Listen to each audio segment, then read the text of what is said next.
Well, whether at Anfield or in Madrid against Barcelona or Borussia Dortmund, Divock Origi has more than made his mark on the big occasion during his Liverpool career. And as the Belgian celebrates his 25th birthday today, here on Blood Red, we're back with our second Split Opinion podcast to discuss his future on Merseyside. I'm Guy Clarke. Welcome along to you, the listener or viewer, whichever platform you're joining us on. And alongside me, Matt Addison. Matt, how are you? Very good, thanks, mate. Yeah, ready to celebrate Divock Origi's 25th birthday in style inside my flat today. Unfortunately, we're all stuck indoors. Yeah, we certainly are. And Theo Squires also with us. Theo, how are you? Not too bad, cheers, mate. Just been warming up for it by watching some of his more memorable goals back on loop. Quite a few highlights there, I'm sure we can all agree. Yeah, certainly. As you say, his big moments on loop. You probably had to watch all 34 of his Liverpool goals in that case. But if you've not joined us before on Split Opinion, the first edition, we spoke all about Raheem Sterling. And this time, of course, we're going to be talking about Divock Origi. It was like this. Theo and Matt both take contrasting views, and we basically have a good old-fashioned debate on the subject matter. And this, of course, being whether or not Liverpool, less than a year on from him scoring in the Champions League final against Tottenham, getting that brace against Barcelona at Anfield, whether or not it's time for Liverpool to move on from the big Belgian. Matt, I think you're going to be the case for the defence of Origi staying. Theo, you perhaps looking more like it's time to move on. And I suppose we'll throw that open to you, because a few people joining us will probably straight away be thinking, you can't sell Divock Origi. Well, my main argument is he's got this cult following, isn't he? He's a fan favourite because of the big goals he scored, but he's only got this following because he's a bit naff. You don't expect him to do it. Like when Liverpool were 3-0 down against Barcelona, they didn't have Firmino, they didn't have Salah. You got Divock Origi up front. You think, we're not going through here. It's because it is so unexpected. He's had his big moments, he's been effective, but like the Everton goal as well, you just like, oh, it's Divock Origi, that's really funny. It's not as though Sadio Mane's got a last-minute winner or something. He's just really unpredictable. He's a gangly-looking player to watch, and he doesn't know what he's going to do. Never mind what the fans think he's going to do, what Klopp thinks he's going to do, what defenders think he's going to do. He is not someone you can rely on for that very purpose. It was fine 2 years ago when Liverpool were trying to reach the top level. He's probably had his moments why he's been successful against Barcelona and that, because they don't expect it, because they don't know really much about him. But Liverpool are in a whole different class now. They need that next level up, and Divock Origi is not good enough for that level. Matt, what do you have to say about that? No, I completely understand Theo's concerns about, not having the quality necessarily to be a backup. But for me, I think this isn't about sentiment. I think, quite a lot of people obviously have fond memories of Divock Origi, but I don't think there's any room for that for Jurgen Klopp at this moment in time. I think this is more about having a bit of squad depth and having that extra option. For me, there's no reason why someone like a Timo Werner or a Jadon Sancho couldn't come in and be that fourth choice attacker. But why would you sell Divock Origi and make yourself that bit weaker in that area? I mean, there's no reason, unless somebody came in with an absolutely crazily high offer, for me, why you would get rid of him. I mean, Theo there mentions the fact that he is a bit unpredictable and he doesn't really necessarily know what he's going to do next. But I don't necessarily think that's a bad thing. I think, if he doesn't know what he's going to do next, then maybe the defender won't know either. And sometimes that can be a benefit. So look, there's been so many, big moments for him, and, it's maybe not quite been at the same standard this season, but there's still time for a couple of moments between now and the summer, and I'd be surprised if Liverpool were actively looking to sell him. Yeah, obviously at the back end of last season, he came up with those huge moments, the brace against Barcelona, the goal against Tottenham Hotspur, as well as some big occasions even in the league. You think of the Newcastle United goal up at St James's Park, Theo, and also this season even in the Premier League, he's scored against Everton at Anfield once more. He loves a derby goal, and he really has sort of taken, I suppose, the hearts of the Liverpool fans in the goals in A, the games he scored them in, and B, the moments at which he's popped up with them. Yes, he has. He's definitely a man for the big occasion. Liverpool have got so many moments where we'll be looking back in years to come going, Divock Origi against Dortmund, Divock Origi against Everton, all these clubs. But still one where Liverpool, if they're a top quality team, which they are, they've got Sadio Mane who can do it. They've got Roberto Firmino who can do it. Mohamed Salah. They've all scored in big games too. And they're so much more consistent. There's so much more quality. And when you mention these games last year against Newcastle, Barcelona, and that was when Jurgen Klopp was bringing on Origi striker, wasn't he? That was when, we need a bit more physical. We need to be a bit more focal point in the attack. And Origi, put him up front. He's fine. He's all right when he's up front. This season, especially since Minamino's come in, you're looking at this team sheet when Origi's given his chance, when he's come from thinking, he'll go up front. No, he's just put on left wing. And he doesn't like it. He's not very good out wide. It was the same in France. I think when he had his year on loan back at Lille, he was voted in like the worst ranked team. It was the same in Germany when he was out wide. He just can't do it. It's all right having him there, but it's like square peg in a round hole. It doesn't quite fit. Liverpool, they've got some good youngsters who coming through who can play out wide, like Curtis Jones, Harvey Elliott. They went and signed Timo Werner. Well, if he's on the bench, you're bringing him on, going up front. There isn't room for Divock Origi in his natural position there. So it doesn't matter that he's done it before and he's counted before and Liverpool have got all these moments. If he just doesn't quite fit at the moment, it's working around him to get the best out of him. And why would you work a team around Divock Origi to get the best out of him when you've got Salah, Firmino, Mane, and whoever else comes in the summer, whoever's coming through the ranks? Yeah, Liverpool did the deal after the 2014 World Cup when he rose sort of to prominence for playing for Belgian then.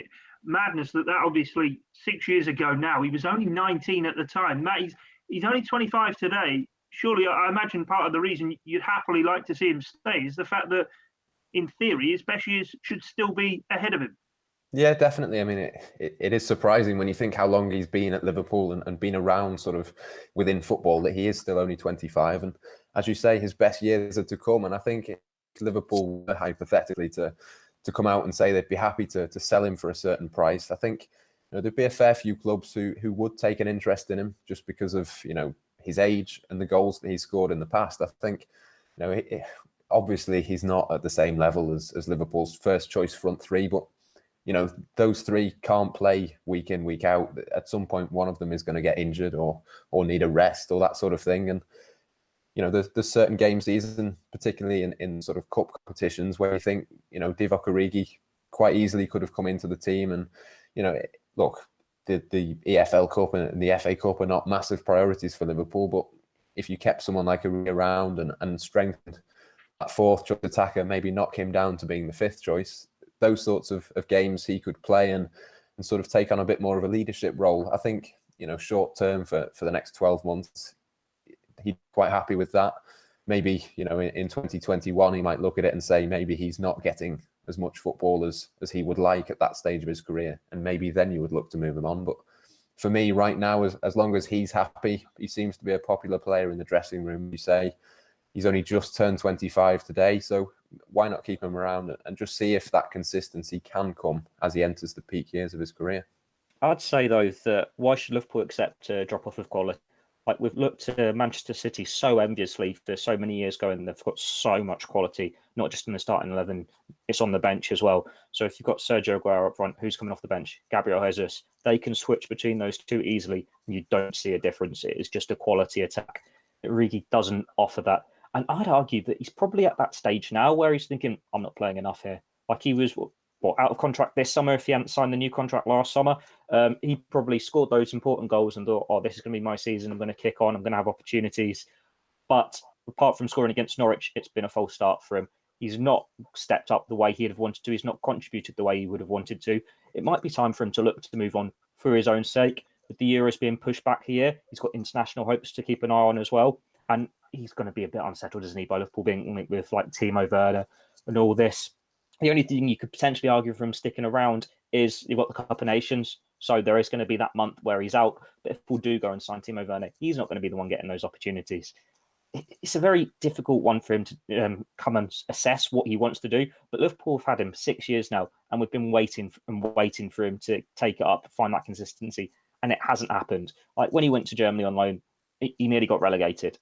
He's just not quite doing it on a consistent enough basis to play for a club like Liverpool.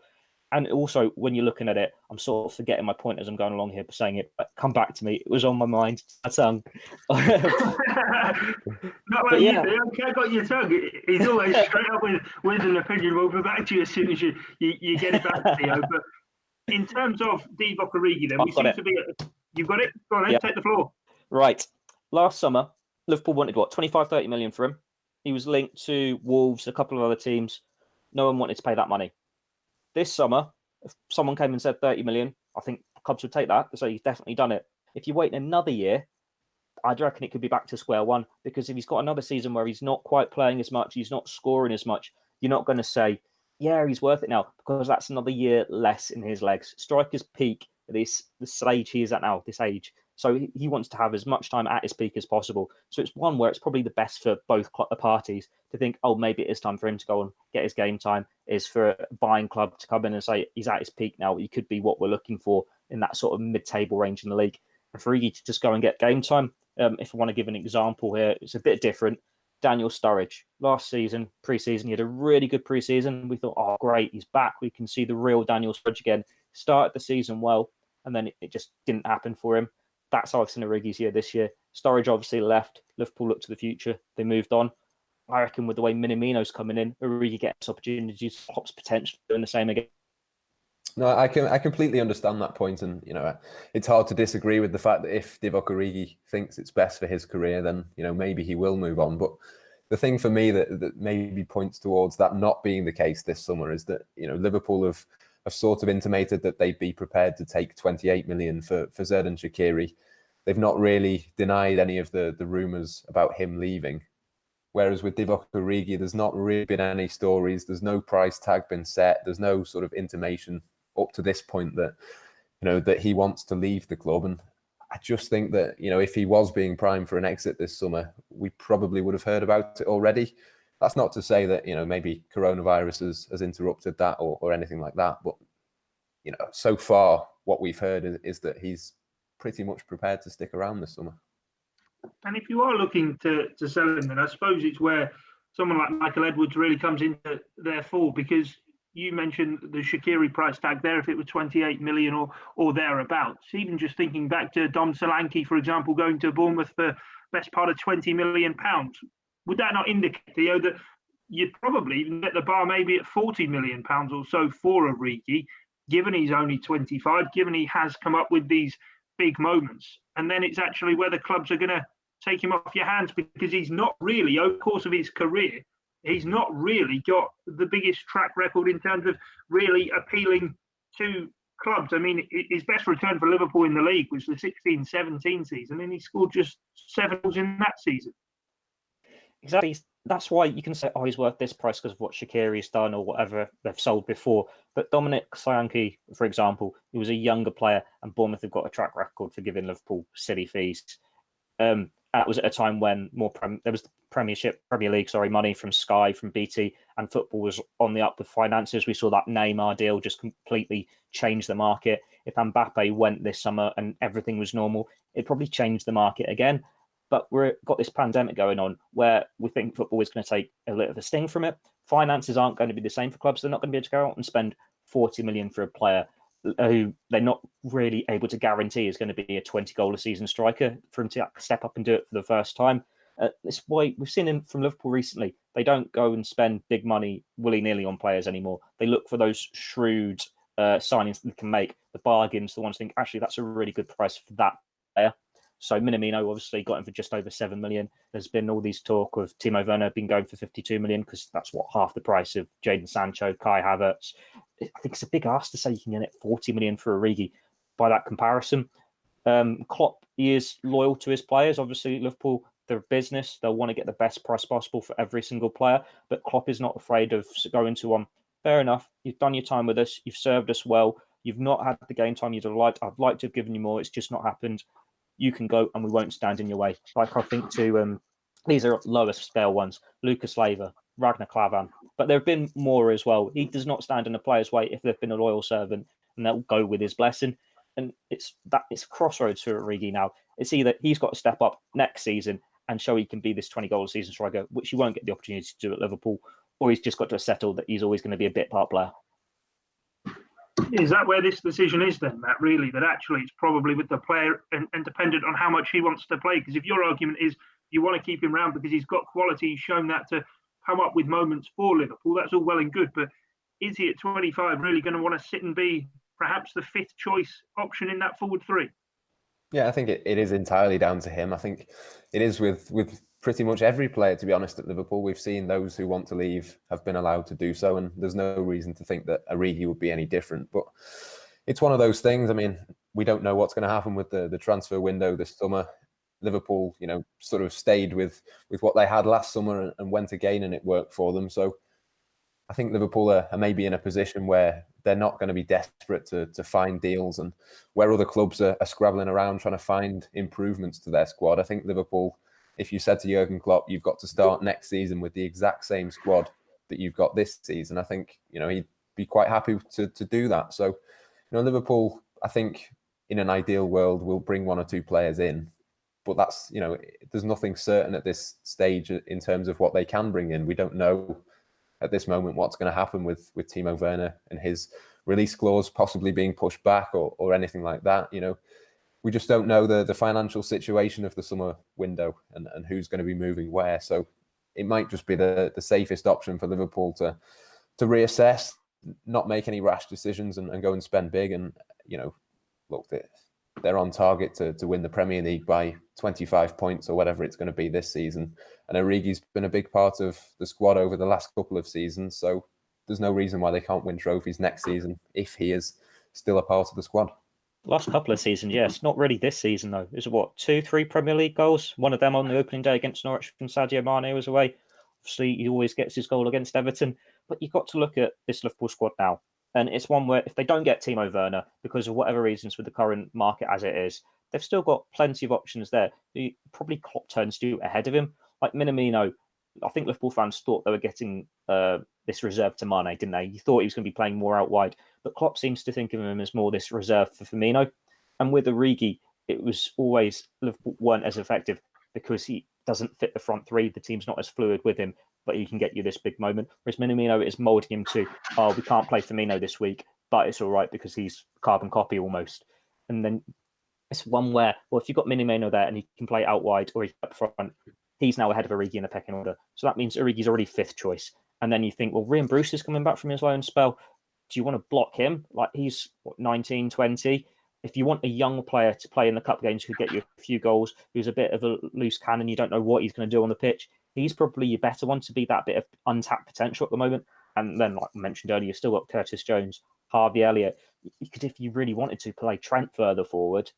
There are options there without having to go to Origi. And with Liverpool, it's all very well saying Firmino's the striker and then it's Origi. But if Liverpool lose Firmino to injury, it's not, Origi's going to go up front. It's Minamino's going to go up front, or Mane's going to go up front, or Salah's going to go up front, and then we'll put someone else out wide. But yeah, one of the points, I'm just going to jump in there, Matt, just to go back to Theo. One of the points in terms of the Liverpool squad, we see so many games that Liverpool have to play in, season out. Klopp's spoken about that a lot.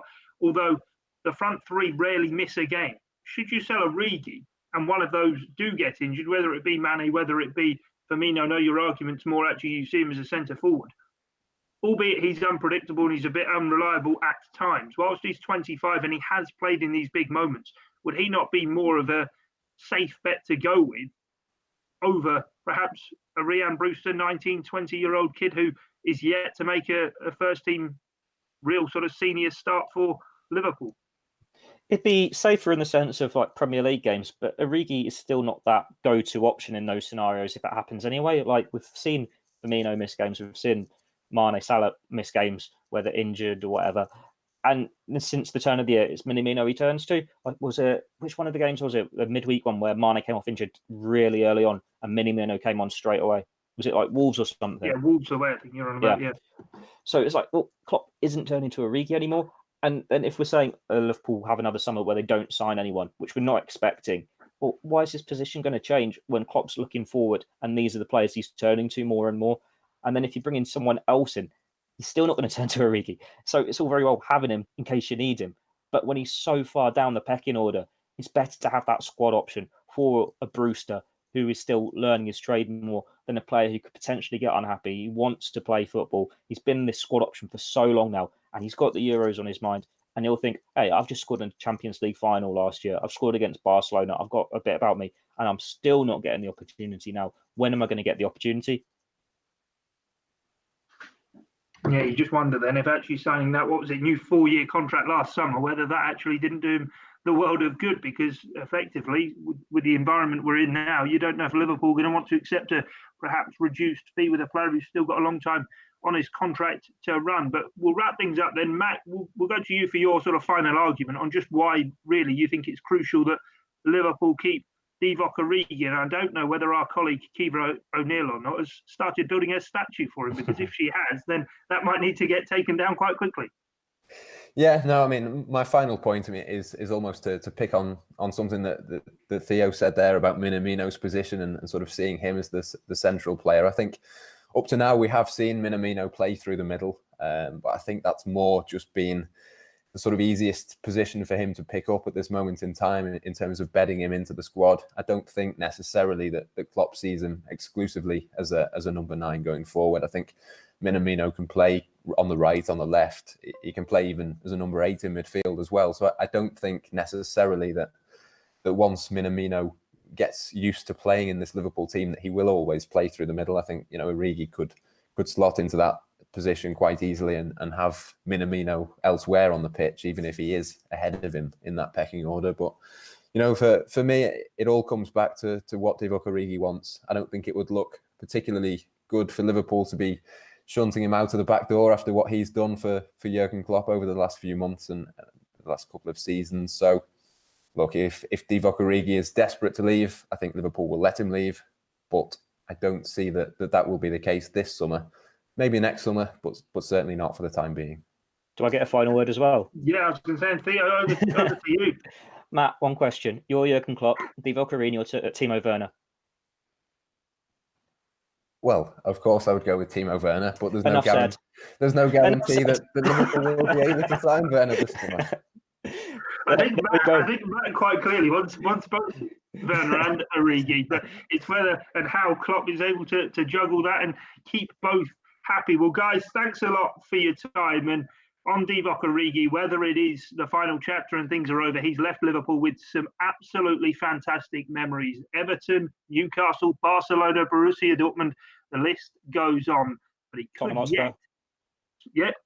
certainly in Madrid. He could yet still, though, be able to write a few more during his time at Anfield. We'll have to wait and see how that all does play out. But from us here at Split Opinion on the Blood Red channel, that's all we've got time for now. So until next time, bye for now.